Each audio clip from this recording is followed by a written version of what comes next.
having a seat at the table and being a leader and being seen as someone who has a voice professionally is still fairly new for women. The private car, I had, the first class plane tickets, I had the gorgeous hotel rooms, like all the things that you think is like, we know this. I don't need more guilt that I'm ignoring my child. I don't need more guilt that I'm not great in my marriage. I know that already. I don't care if you're working 80 hours a week. I can take someone who's working 80 hours a week, show them how to meet their needs, and already they feel better. We have athletes don't go for Olympic gold in a state of depletion. Nobody tells you how to protect your mental and emotional well-being and then how to elevate that. You basically tolerate burnout. You tolerate pain, you tolerate emotional burnout, you tolerate overwhelm for decades. I mean, imagine the cost of opportunity, right? The cost of lost opportunity of happiness, peace, joy, less revenue, damage, emotional damage to you and people you love. I mean, that's it's not free, okay? It's very, very expensive to not move fast, don't you think? Make a decision. To me, life is all about making decisions. Are you decided you want this result? And I think it speaks to the fact that, guys, we have to catch these things early. It starts with stress. From stress, it goes into anxiety. From anxiety, it can go into burnout, depression. That's when you start letting go. Hello, friends. Welcome to Headspace. You're about to watch my interview and conversation with Kate Byars. I'm a big fan of hers. She is the founder of the Goodlife Institute. She has an amazing story and does remarkable work helping women succeed at the workplace, in careers, without facing or dealing or enduring burnout. She has a tremendous backstory, a journey that took her from VP of a billion-dollar company to really having a lot of burnout, and she sort of went the other way. She moved to an island, scuba dived, and did this minimalist lifestyle for a while, and that wasn't enough because that's not who she was. So she went back into building a company and building a career and helping people. And in that process, in that journey, she founded the Goodlife Institute. They do remarkable work with mostly women, but also men. And we'll unpack all of that in this episode in my conversation with Kate Byars.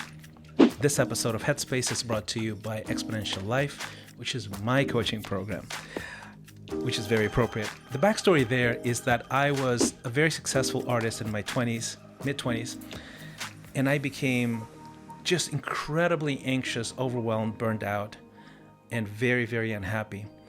And I was able to recalibrate my life and transform my life with the help of some intense coaching. So much so that I've been able to have a very deeply rooted, happy life for over 25 years. And I've been able to help many people that sort of have the same tension of high ambition and high stress, high anxiety, low happiness that I did. So entrepreneurs, executives, athletes, fashion designers, even politicians, to do the same thing. So this program is essentially the framework that I've come up with through the years as I've been helping people on that same journey. I hope you enjoy it. If you're in that place, please check out Xponential.life and see what it's all about. Now back to my interview with Kate Byars.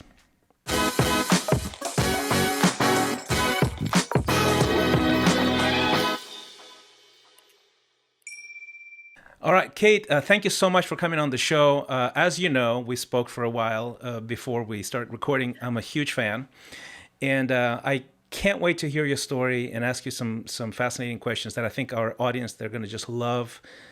Not only your story, but the way you solve these problems for women all over. Thank you. Yeah, I'm excited to be here. Thanks so much, Christian, for having me. Here's my first question. Starting with your backstory, I know you're a high achieving lady, and you were a VP of a international billion-dollar company by age, I think 30. You said, and then what happened? I think it was some pressure building up. Can you describe the process? And the reason I ask you this question specifically is because these things are so slow that sometimes you just don't notice what happened. And then you find yourself at a place of extreme burnout, things like that. But tell us the process on how this stuff sort of creeps up on you. Yeah, the process of burnout. Okay, great question. Because I think even when I burnt out, I wouldn't have called it burnout. I was in such Exactly. denial. And I think that's where burnout really does creep up on you. So my backstory is I had been working for a very long time since I was 11. This was back in the days that you could work at any age. But I always had like a newspaper route or babysitting, or there was always something I was doing to that I had to focus on, good grades. There was never a lot of time in my life for leisure, for flow. I would take little bitty snips of it here and there, a vacation, an afternoon, a Friday night, but I was always go, go, go, drive, drive, drive. And part of that is because I love to solve problems. There's a lot of creativity in it. But as you just mentioned, by the time I was 30, I had been promoted to vice president, and I got there through a lot of hard work, which is what we're told in our culture is supposed to happen, right? You work hard and then you're going to get these rewards. And all I saw, Christian, at the executive level was just more hard work. I mean, I was like, wait a minute. When do I get to relax? When do I get to enjoy this? It was just like, great. Now you're going to solve this tough problem. And now we're going to give you this challenge. And I would literally like just finish an assignment, finish getting something across the goal line. And then here came the next thing that they needed me to spearhead. And this is how a lot of companies operate. Like, this is our culture. But what happened for me was I just started looking out the window, I call it. Like, I was looking out the window, and there, along the highway was someone like riding a bike or something. And I'd be like, oh, I wish I was them. And you start having these little escape fantasies, oh, I wish I could be a professional blogger. At the time, I had horses, and I was like, what if I could have a horse farm? And every day I'll just get up and put on jeans and be like, scuffy boots and not have to put on a business suit or makeup. And I can just play with horses all day long. And you start having these fantasies of letting go of the life you're living in. And there's going to be this other life, over there that's greener. And what's difficult about this is we don't really have a good way to measure, am I really excited about, like, let's just say in my case, owning a horse farm? Or is that just me saying, I'm suffering where I'm at and I got to do something about this? And so what was happening for me is I just started letting go, and everything else just seemed more attractive versus the life I was in.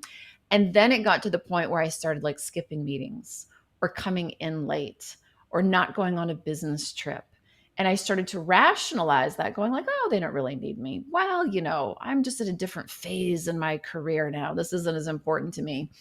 And when you find yourself just starting to rationalize and your body just is craving, like just not getting on airplanes or not going in the office, physically and psychologically, like that is burnout. That is where you have already gotten beyond pre-burnout into it's time to let go. And this is where we see a lot of people just walking away from their career going, no, it's going to be okay. I really want to, whatever, own a horse farm.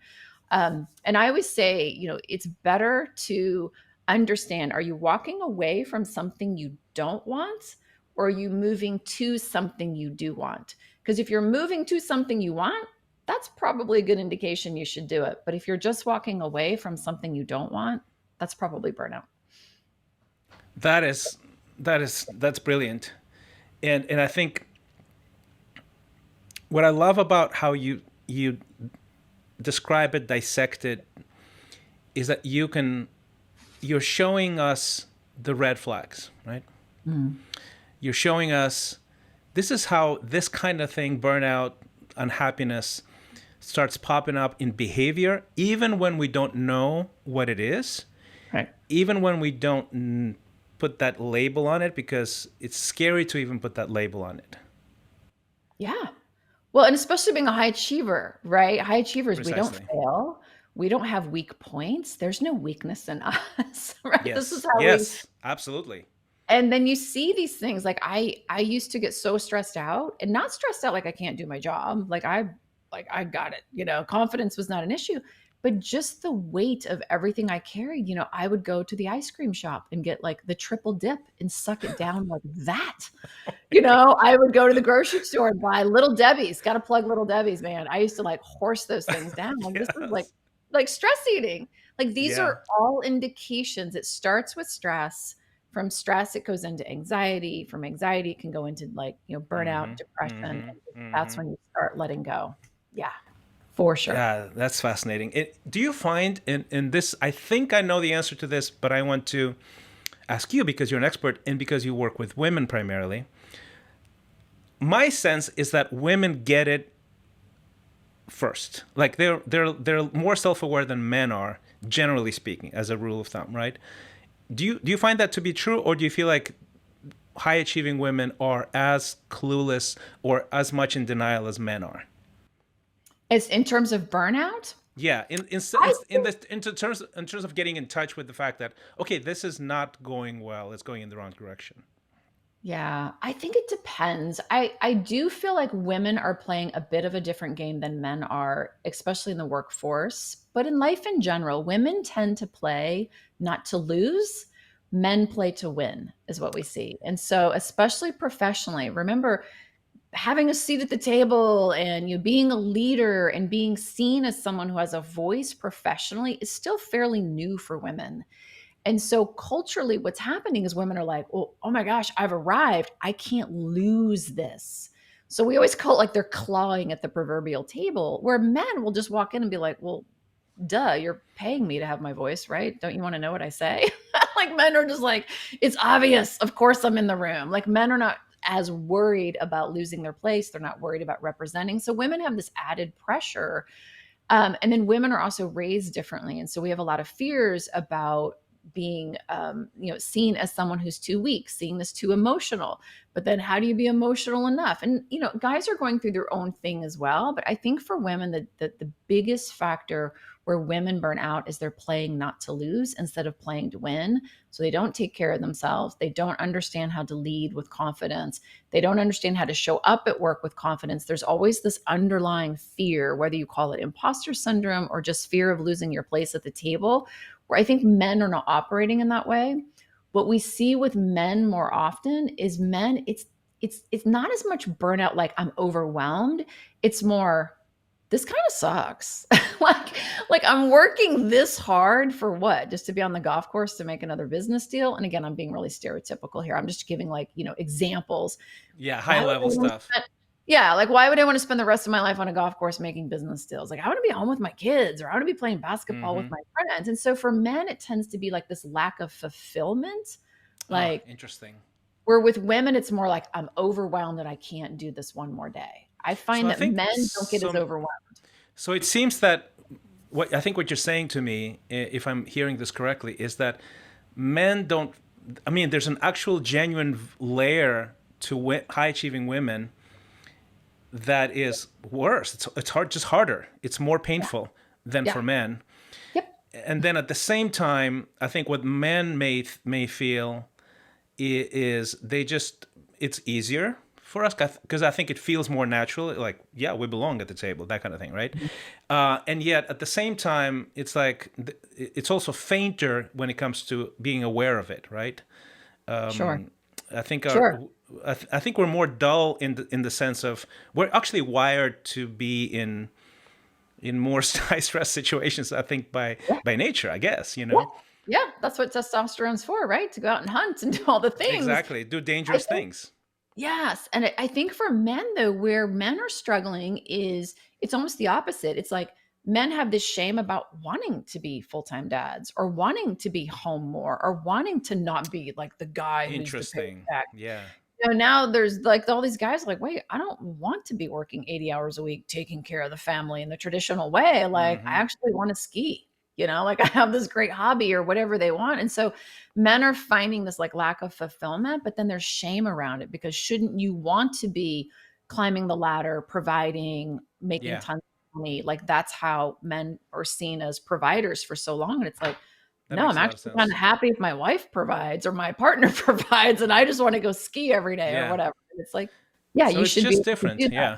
I mean, Yeah. but it affects everybody. So I think knowing your story a little bit, what I remember is that, you were VP of this massive company. At age 33, what I get from the story is that you hit a wall of some sort, right? Mhm. And you were ousted, or you basically were not, that didn't have to, like, you almost wished you were fired and then you were. And then what happened, I think you went like literally like completely simple life for some time. So I want to hear about that transition and how that worked out for you. Okay. Absolutely. So what happened was, yes. So when I walked away from that career, I was invited to walk away, but Yeah. I could have gone on and, there was all sorts of resources to like, I had job offers in Toronto and I had job offers in Spain and there's other places I could have gone and continued my career. Right. So when I say I walked away, I didn't continue in Yes, the makes sense. corporate marketing executive role. Um, Part of my burnout was that I was really missing, doing something other than work, work, work, work. And so I had started scuba diving and we had some friends that lived on this island and said, why don't you come down here and work for us and we can all scuba dive and have fun. And like every day you're on a boat and how easy is this? And I was like, oh, perfect, perfect. But note, Kate's still working. Now I'm just working as a dive instructor and a dive master, right? I'm still working. I wasn't just sitting on the beach, but I thought, gosh, I have it all, right? Like I, as an executive, had, the private car, I had, the first class plane tickets, I had the gorgeous hotel rooms, like all the things that you think or you're told you're going to get when you're successful, the great bank account. And I was still unhappy. And so I'm like, well, there must be something wrong with me. I've made the wrong choice. I screwed this up somehow. Uh-huh. So maybe it is the simple life. And that's where we see the biggest crisis for people. Because when you've done all the things and you're in the top 5% or top 1%, and you're doing those things and it's still not bringing you happiness, the only thing to do is to look inward and start blaming yourself. I must be broken. There must be something wrong with me, right? So I go off to this island thinking, well, this is going to be better. Let me just be a dive bum. I've never done this before. And it was great for about 6 weeks. I mean, literally, you're like, this is amazing. I'm just like, no decisions, super easy. All you got to do is put a bathing suit on and help people out on vacation. Until my friend said, okay, great. Training's over. Now you're in charge. Here's the boat. Here's the people. Don't kill anyone. Don't hit anything. And I'm like, wait a minute. I don't know what I'm doing. I don't know how to drive a boat. I don't know how to keep these people from dying. I mean, I kind of did. Like I was trained and certified, but not really.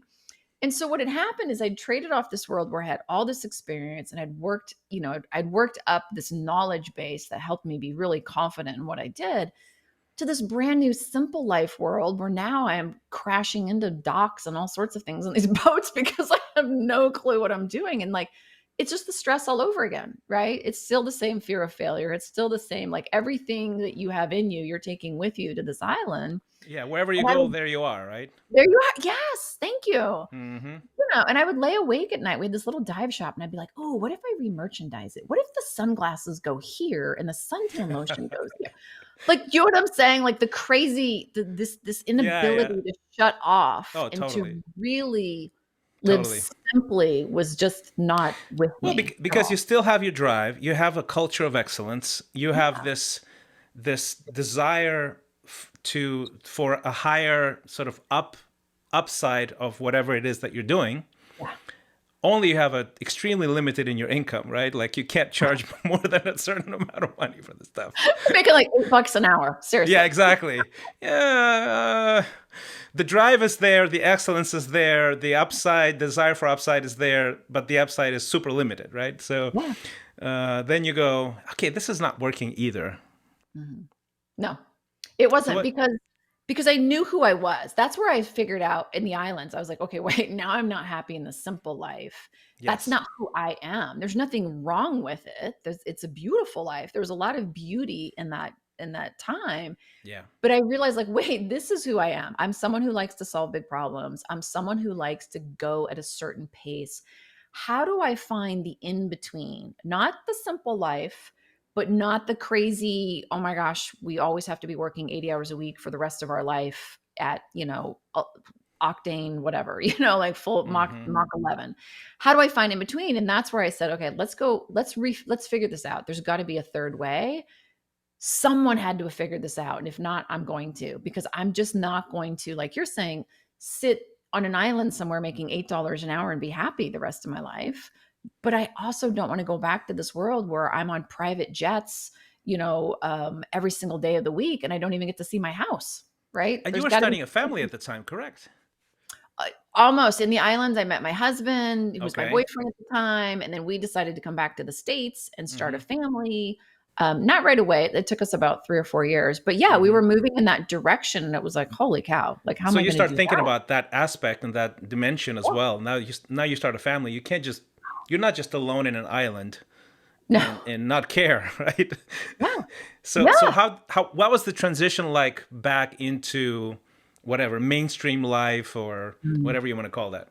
For me, it was not easy. The burnout held on psychologically for quite a while. So it took me from the time I walked away to the time I came back into my career 4 years. And if you, even when we moved back from the islands, we were living this very simple life, like under the radar, Mm.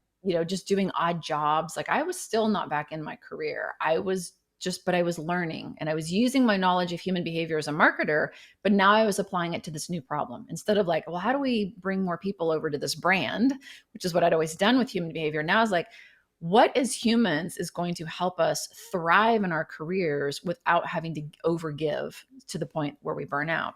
So I was kind of testing and playing with that. But like if you had said, hey, Kate, we've got this great job available for a VP of marketing, I literally would have been sick to my stomach. I wouldn't have, like, physically, I would not have even mentioned Really? Wow. it So before. it's sort of a PTSD kind of level thing. Like you're still feeling it, right? You're Yeah. triggered even by the thought of it. It is. Is that Yeah, because correct? what happens is when you've pushed your psychology and you've pushed your Mm-hmm. biology, like your physical and your mental self Yeah. so far beyond the limits of what human thriving is, and you've been in a deficit for as long as I was, it's Oh going to wow. take time to come back from that. Yeah. Wow, that's terrible. I mean, it's terrible, and I think it speaks to the fact that guys, we have to catch these things early. Seriously, like don't allow yourself to get to a place where you can't even think about a thriving career just because it just strikes fear in you. It makes you feel bad. Feel sick to your stomach. Yeah. I think I read something, a quote from you, where you said, "My career was not the problem. I was the problem." Mm. I think that was a fantastic statement, very insightful. Can you unpack that for us? Because I think it's something that many people out there are experiencing right now. Sure. Well, I think there's this, yeah, and I think this, I'm so glad you brought this up, Christian, because I think there's this sort of notion that, as soon as the corporation, let's just say, changes, then we can all live better lives. And whether it's my Gen X raising or whatever it is, I'm always a big proponent, like, that's great. I can't wait till the corporation changes and gives us more work-life balance options. And I do believe that's a piece of it. But what can I do for myself to make my circumstances more favorable for the life I want? And so big pieces for me were, for example, being a woman who had a place at the table and was scared to lose it. I had fear of missing out. So if somebody said, hey, Kate, can you do this? Yep. Yes. Yep. Yes. Can you go on this business trip? Yes. Oh, can you extend the business trip? Yes. I said yes to everything. And women do this a lot. Part of it is how we're raised as young girls. Be nice, say yes, be sure to share, don't hurt anyone's feelings. Men don't get as much of that conditioning as young boys. And so I was a yes machine. That doesn't do bode well for two things. One is it doesn't do a lot for you as an executive or as someone who is in any role. If you're constantly going to say yes, you're going to burn out because your needs aren't going to get met, right? Everyone else is getting something from you and you're not filling your cup. And then the second thing that I didn't realize, and we teach women this all day long, is it doesn't make you influential. You are not influential when you're the workhorse. When everyone's like, "Oh, you know what? Let's just give it to Kate. Oh, Kate will get it done. Oh, yeah, throw it over to Kate. She'll make it happen." It feels good for a while because you feel like, "Oh, You feel everything comes to me, validated. Yeah. and Hmm. I feel validated. I get all these important projects." But all you really are is everyone else's workhorse. And when you learn to create intelligent boundaries around your time, I might be able to do that. I can do that, but not for another month. I can do that, but only in this version of it. I can't give you everything you want. People start going, wait a minute, this person must be important. This person manages their time well. This person isn't always accessible.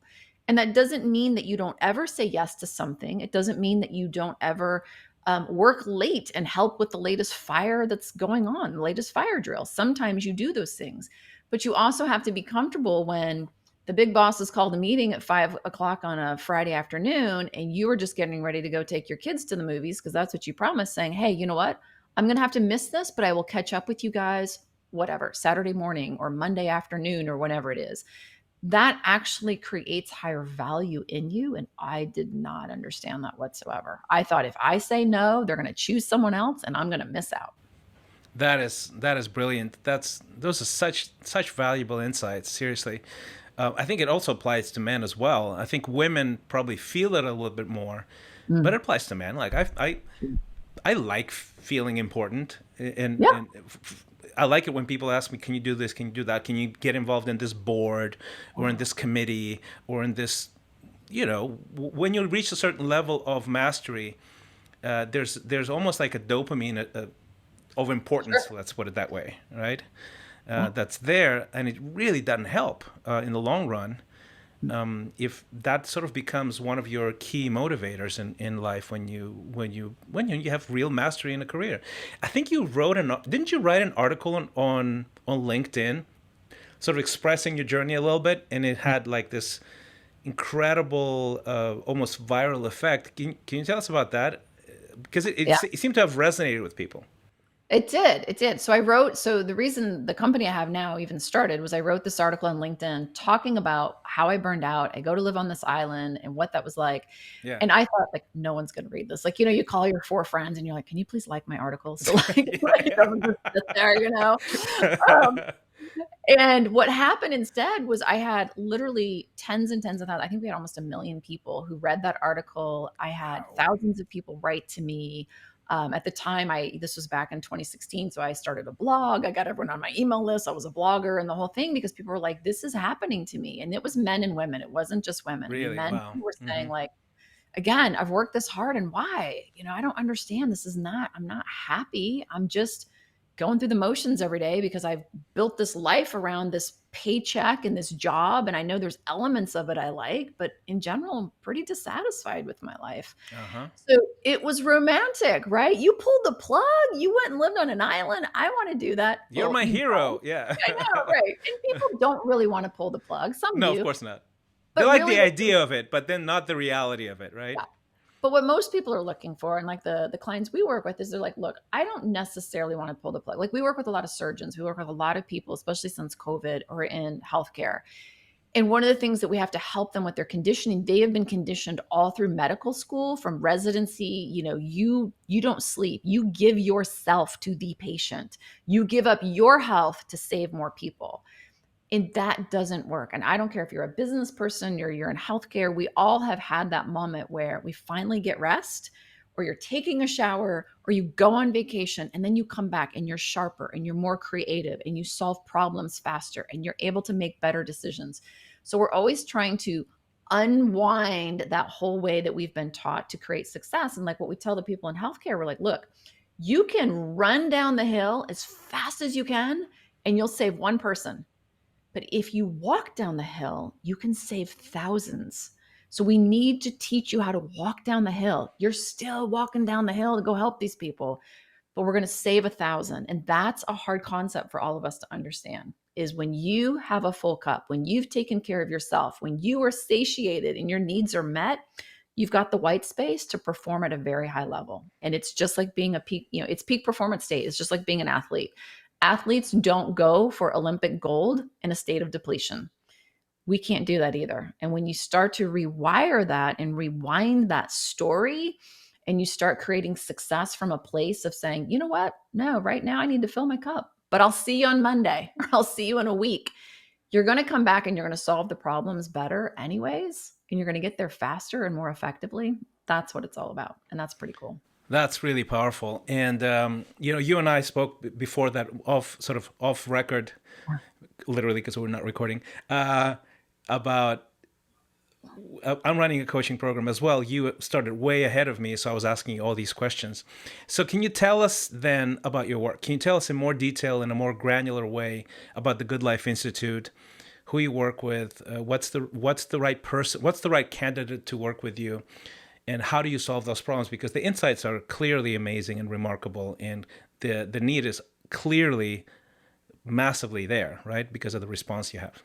Yeah, no, thank you. I think, okay, so the Good Life Institute, I co-founded with my husband back in 2016. what the Good Life Institute mission is, and we're still at the beginning of it, is to really create a society where humans can flourish. And when you think about the society that we have right now, which tells you go to school, get good grades, work hard, work even harder, work a little bit harder, and then someday you'll be able to enjoy the good life. We want to change that narrative, because that's not the good life. The good life is enjoying your life every day, all along the way. And that doesn't mean that you don't have good moments and bad moments and tragedies happen. Yes, I'm not saying that every day is just idyllic, but it's learning to live in a place where you are able to get your needs met, smell the roses along the way on the journey of creating more and more and more well-being for yourself and evolving. That's what we're designed to do. We're designed to evolve and enjoy our lives. So the people we work with right now are typically high achievers, people who are career-minded professionals who love their work. They're not just working for a paycheck. They're actually doing this because it's like, this is who I am. And that's what I discovered in the island, right? Like, this is who I am. I enjoy working. I enjoy this creative output. However, I'm not fulfilled, or I'm feeling like I'm giving too much. And especially most of the people we work with right now are women. Although we do have a leadership program that includes that's for both men and women. So if you're a guy who is also struggling with these things, we do have a way to facilitate that as well to help you. But basically, you're someone who's like, look, I'm burning out. I don't want to walk away from my career, or I think I want to walk away from it, but what would I do next? Like, I don't know.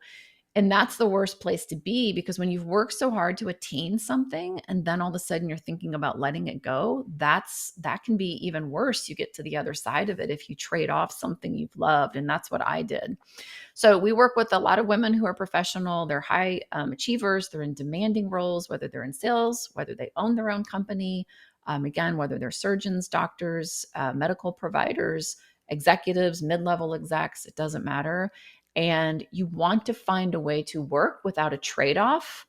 So there's no burnout. You can actually thrive. You get to enjoy having a private life, and you know how to create the time and space for that. That's who we really help, because that's important. We want, our company wants more women in leadership, but we also want men to thrive as well as leaders. And that's why we have that leadership program. So men can also figure out how and learn how to work in a way that is conducive to their well-being, so they can also be great leaders and help change the paradigm in the companies they're at. So everybody, like, they get the benefit as a guy of having people on your team who are working in a place from thriving instead of depletion. Talk about business results. It's amazing. Absolutely. It's amazing. Absolutely. Do you find, because you've worked with, obviously you've had this stretch of experience, right? Working with very diverse background situations, reasons why people get burned out. Do you have maybe, obviously, you have patterns right now. You have this Sure. very clear vision. These are the, let's say, top 3 or top 5 things that will transform your life from a life of burnout, or I don't know if I want to do this anymore, to the good life in you. I mean, I'm sure there are, what are the top, let's say the top 3. Can you give me the top 3? Yeah. Well, the first thing we teach everyone to do, and we even do this in our free training that you can watch online, is we teach people how to meet their needs. And what Right. we mean by that is culture has taught us how to meet our needs in a way that's not effective. So the first thing we do is say, here's your human needs that are innate.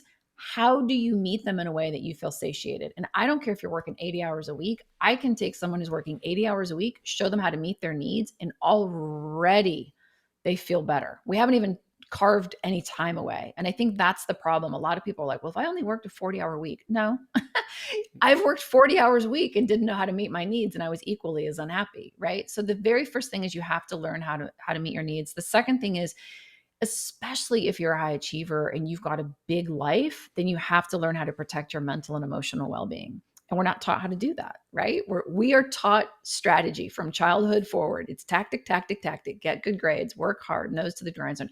Nobody tells you how to protect your mental and emotional well-being, and then how to elevate that.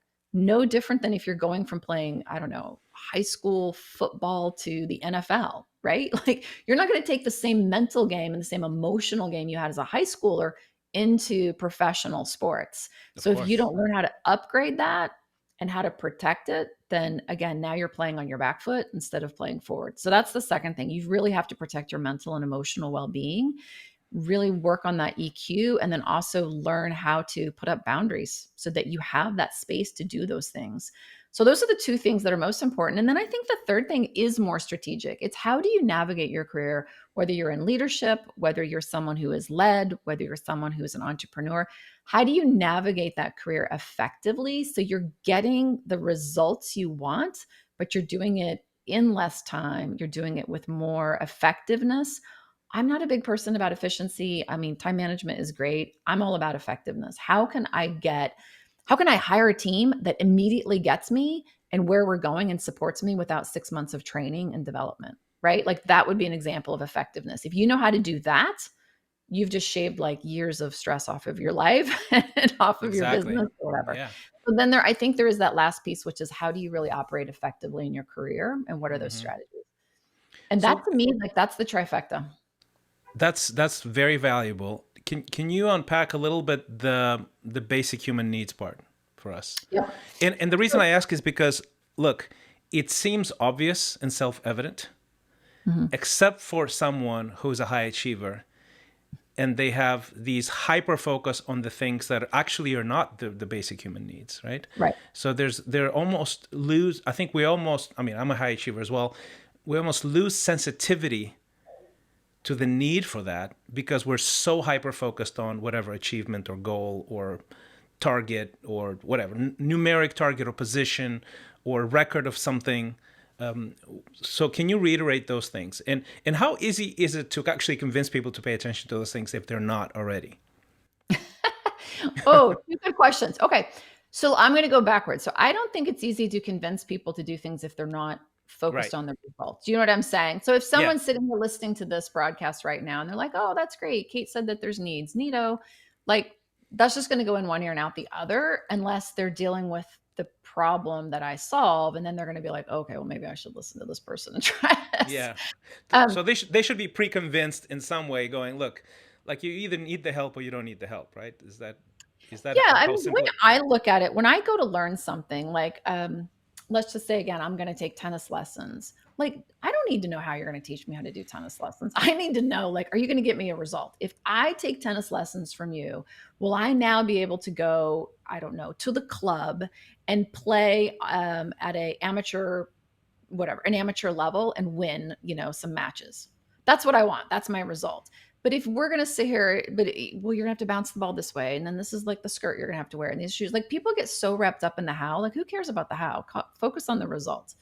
So for me, if someone wants the result of getting away from this trade-off between simple life and then crazy, successful life, then that's where you would start paying attention to the things that I'm talking about. And so now back to your other question about needs. A lot of different people have needs out there. Tony Robbins talks about needs. You've got Maslow's hierarchy of needs. A lot of people will have their own sort of description of needs, their buckets of needs. So we have come up with our own sort of way that we talk about human needs, 7 different ones that we believe are innate, but it really doesn't matter if you want to use Tony Robbins' version of it. I It have doesn't matter. 7 too. That's fascinating. That's great. Okay, Okay, right. now I want to compare our buckets. Yeah. So everyone's going to have this concept of what human needs are and what we need to pay attention to. I think the big thing that people miss is typically when you're reading, whether it's self-help, whether you're reading from another coach, whether you're reading in psychology, everyone's like, for example, we have a need for connection. That's a pretty easy one, right? Okay, Yeah. great. We're Yeah. all going to agree on the need for connection. You need to get your connection needs met. Okay. See ya. Yeah, It's like, exactly. wow. And so what How? happens is where people fall short is like, we know this. I don't need more guilt that I'm ignoring my child. I don't need more guilt that I'm not great in my marriage. I know that already. No one needs to tell me that that's a Mhm. human need that if I meet it, then I will be happier. What happens is we don't know how to meet it effectively. And so True. what happens is, so for example, this would be, let's take from connection. Let's just say in my marriage, I work all the time. And then every so often, I try to have a date night with my partner. And we go on the date night, and we've all done this, right? You're at the fancy restaurant, you've put all this pressure on date night. You sit there and you stare at each other, and you're bored. You have nothing to talk about. You fought on the way there because you were going to be late. Your dress wasn't, didn't go to the dry cleaners on time because you didn't have time. I mean, all the things we put all this pressure, and then we're like, oh, Well, why bother with date nights anymore? They're never fun anyways, right? And that is an example of a strategy to meet a need that's completely ineffective. Because if I'm working 80 hours a week, I am not trying to go on a date night with my husband. What I'm doing are things like sending him texts throughout the day, telling him how amazing he is. It might be writing him a little love note that says, I miss you and I won't be working late like this all the time, but thank you so much for understanding me. It might be, speaking to him in his love language, whether that's taking the trash out or whatever it is, right? And so what we forget is that we have our own way of meeting our needs. And those ways of meeting our needs have also been conditioned and they may not be effective. And so then what happens is biologically, you don't get satiated. Went on date night, didn't help me meet my need for connection. Now I'm back at work and I still feel unhappy because my need for connection isn't being met because what I chose was ineffective. And so when you can help people see the connection between the strategies they're using to meet a need and which ones are effective for them at this chapter in their life, because it's Right. going to change, and which ones aren't, then they can start moving that, right? For example, another great one is bedtime with little kids. Anyone who has little kids knows that bedtime is just hell. Sorry, not sorry. It just is. I mean, by the Yeah. time you get to bedtime, like you're done as a parent. The kids are done. Yeah. Kids are never done. They're like, I want to stay up and have more stories. That is not the time to put a bunch of pressure on, like, I'm going to connect with my kids at bedtime and I'm going to read stories in 5 different voices and be fun. It's like, no, you're not. Like, you're exhausted. Like, you just want them to go to sleep. Like, let's just be it's like, come on, really? But what if we read that story? If reading a story to your child in voices is important to you, why not do that before dinner at the dinner table? Do you know what I'm saying? Like, let's just Yeah. move that strategy to 5 in the afternoon or 7 in the evening instead of 8 o'clock at night when you're exhausted. And now all of a sudden you feel great as a parent. You've read the story. And then when bedtime comes, like it's all like whatever you got to do. Do you know what I'm saying? Like even just making more strategies that work for you in this phase of life to Mm-hmm. get your needs satiated goes, that does more for you biologically. Now you feel better. You're excited. You've protected yourself emotionally. You feel amazing. Yeah, I really had a great night with my kids. Ooh, you know what? I'm working a lot, but I'm still having this strong level of connection. And guess what happens? You go into work the next day feeling great. You make better decisions. You're more creative. You have more energy. Life is good. And those are just like little micro examples. And so for us, it's not just knowing what the 7 needs are, it's do you know how to meet those needs Yes. Yeah. effectively? Now, and I don't tell you what to do. Like, I homeschool my kids. I'm not going to tell you to homeschool your kids. That might not be the most effective way for you to raise your children. That's right. Everyone's going to have a different way. And I think that's the other thing that people chase is like, when I was burning out, I was like, oh, you should yoga. You should do yoga every day. I was like, okay, I'm going to do yoga. This is going to make me feel better. I hate yoga. Like I've done yoga for 40 years on and off, and I just don't like it. So I kept trying to use someone else's strategy because it should make me feel better. And it never did. And so what happened? I felt like there was something wrong with me. And so it's really figuring out like what is an effective strategy for you in your life that's going to get you that need satiated to where you feel amazing. And you get those dialed in, and then you understand how to play with them over time as life changes and things come up for you. It's like you've got the key to like, longevity for like, what is it, the golden chalice or whatever you call it. Like it's like Indiana Jones or whatever that is. Like it really feels like, oh, life is good. Like I really can be this happy all the time. Like that's what it feels like. It's just amazing. That's actually really brilliant. Thank you for sharing that. And I totally agree. The how is not only as important, is more important than the what. Because in broad strokes, everybody knows what the what is, right? Honestly, like just like you said, I mean, you can pick up any book on positive psychology or spiritual development, and you'll find a very similar list of things, but the how, it's a Mhm. whole different ball game, right? Yeah. It's a Yeah. whole different ball game. Yeah. Now, can you, just for the sake of us sort of completing that circle of okay, what are the 7 things? Can you list the rest of them? So the human connection was one, right? Yep. So you've got connection and health. Those are pretty obvious. You've got Yes. safety or security. So we need to feel safe as humans. Mm-hmm. Otherwise, we're not going to thrive. You've also got autonomy, which is personal and social freedom. Yeah. You've got, let's see, that was 4. You've got purpose, meaning and purpose. We have to believe that our life has meaning and it's Mm-hmm. purposeful. Otherwise, we would fail to exist. You need some sort of flow, leisure, rest, whatever you want to call it. Now, when I Hmm. say leisure, people are like, I need a hobby. No, we're just talking about disconnecting your mind from the everyday. Could be Yeah. kicking a ball around outside with your kid. It doesn't matter. Some sort of flow. And then the last thing is esteem. We all have a need for esteem, not self esteem that's sort of taught in popular psychology, but Hmm. more esteem that's biological, which is we have to believe that we matter and that we are Yeah. capable of surviving. And you have those seven things, and you're just playing with them and dialing those in and just getting more and more effective strategies for those. And again, those are our seven. If you want to use Christian seven, if you want to use Tony Robbins eight, or Sure. whatever you want to use, like that to me is not the point. It's learning how to better meet those needs because society has told you this is what you should do. This is how you should behave. This is what kind of house to buy or car to have or job to have or education to have or relationship to have. Like that's what society is teaching you. When you can get rid of the societal frame and go, look, figure out what's going to work for you and you start playing with that, life gets really fun. That's fantastic. Well, this has been incredibly valuable. Um, I'll have one last question before I let you go.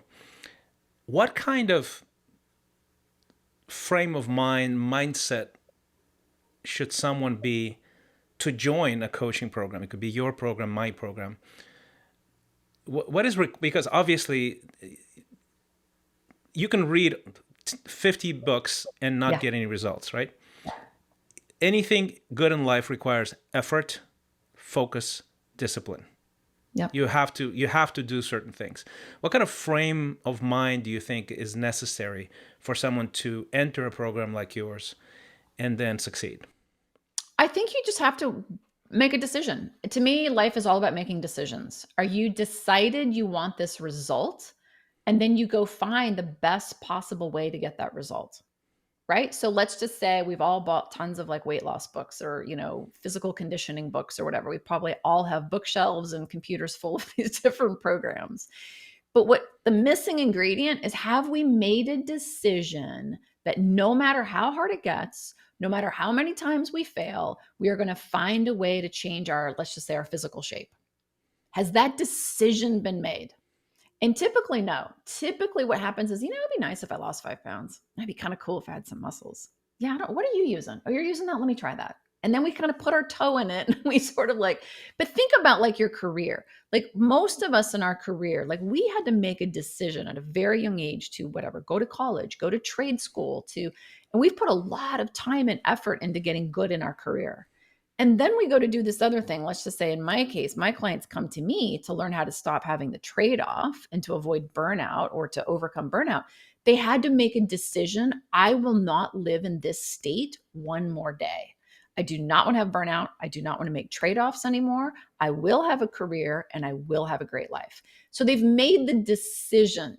Now, are they afraid? Are they scared things won't work? Are they worried that there's something wrong with them? Do they have all sorts of, bobbles along the way? Of course, we all do, right? I have had tons of that in different decisions I've made in my life.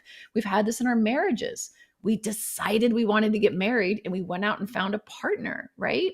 Does that mean marriage is easy and there weren't times that you're like, okay, I don't know about this anymore? No.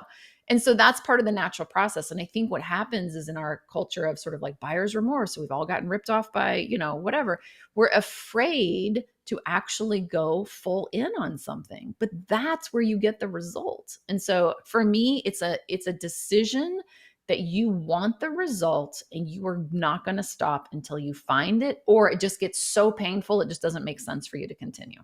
I think that's it.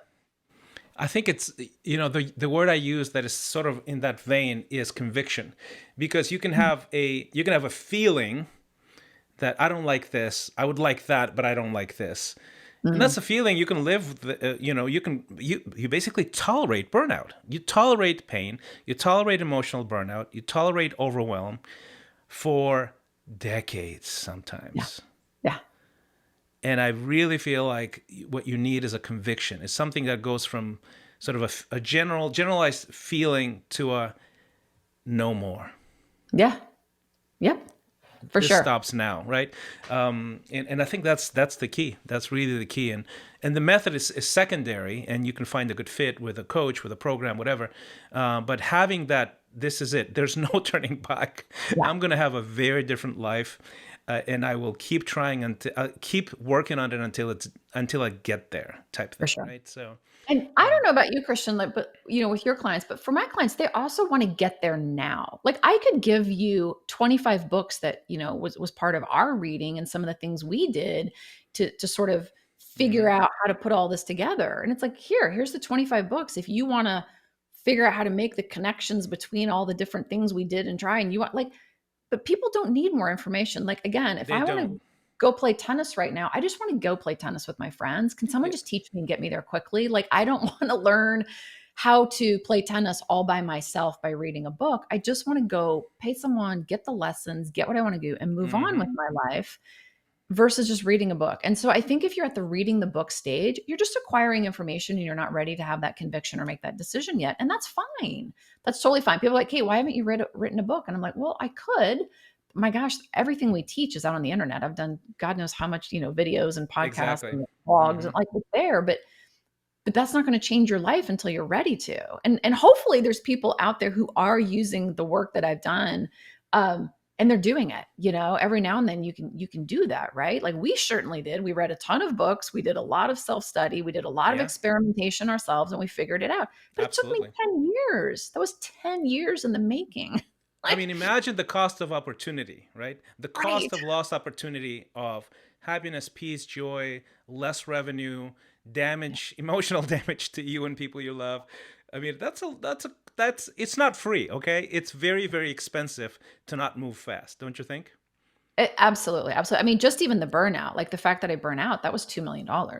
Like by the time you look at the lost wages, the lost income, the lost investments, Mm-hmm. everything we put in, like that was 2 million. Like I will never get that $2 million back. Like that's a Mm-hmm. significant amount of money. But then when you look at 10 years of living your life in a way that had a lot of frustration, right? Because when you're trying to figure something out, you're not just like, woo, this is fun. You're like, oh, that didn't work. Now I'm back to the drawing board. Precisely. Um, that's different than having someone just go, here's the formula.